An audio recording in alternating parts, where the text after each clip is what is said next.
وہ میرے بھائیوں کی گھر اور بچوں کے دینی ماحول کی ابتدا نیک بیوی اور نیک شوہر سے ہوتا ہے۔ اگر آپ کی بیوی نیک، آپ کا شوہر نیک، تو آپ کے بچے بھی نیک ہوں گے۔ اور اگر رشتہ دینداری اور اخلاق پر نہیں ہے تو پھر اس کا لازمی نتیجہ یہ ہے کہ زمین میں فساد اور اخلاق کی صورت میں اختلاف کی صورت میں نکلتا ہے، جس کی تصدیق زبان نبوت سے ہوئی ہے۔ ابو ہریرہ رضی اللہ تعالیٰ عنہ سے روایت ہے کہ رسول صلی اللہ علیہ وسلم نے فرمایا، اذا خطب الیکم من ترضون دینہ وخلقہ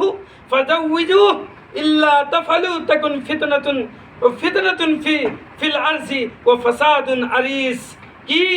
اذا خطب الیکم من ترضون دینہ وخلقہ، جب تمہارے پاس رشتے کی طلب میں کوئی ایسا آدمی آئے،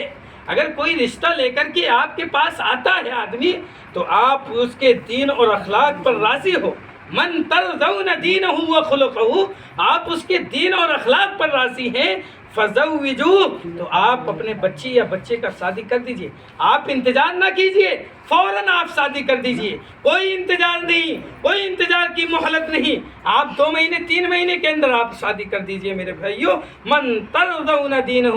وخلقہ فزوجوہ، کہ آپ ایسا آدمی کوئی رشتہ لے کر کے آپ کے گھر پر آ رہا ہے جس کے دین اور اخلاق سے آپ راضی ہیں، آپ خوش ہیں، آپ جانتے ہیں یہ اچھا آدمی ہے، آپ جانتے ہیں یہ کوئی ایسا دین ہے اس کے اندر، تو آپ اس میں کوئی شک و شبہ کی ضرورت نہیں ہے، فزوجوہ، آپ شادی کر دیجئے۔ الا تکن، اگر آپ ایسا، الا تفعلوا تکن فتنة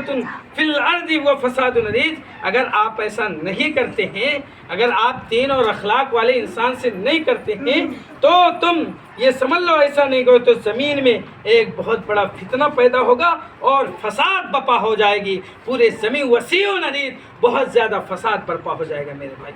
سوچے ہم اور آپ مقام، سوچنے کے مقام ہے۔ آج جب معاشرے کی باتیں آتی ہیں، آج بیچارے جو غریب ہیں، جو مال و دولت سے کمزور ہیں، اللہ ان کی بیٹیاں گھروں میں بوڑھی ہو رہی ہیں، اور جس کے پاس مال و دولت ہونے کے باوجود بھی اگر وہ اپنے بچے اور بچیوں کی شادی نہیں کر رہا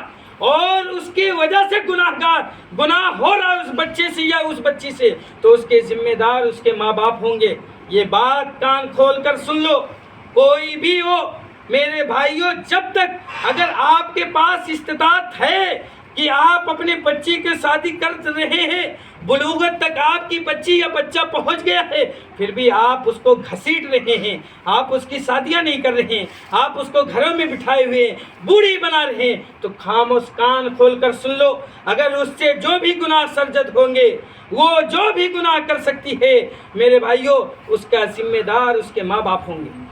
یہ کان کھول کر سن لو میرے بھائیوں، یہ حسن اور سنن ترمذی 1084 نمبر کی روایت تھی۔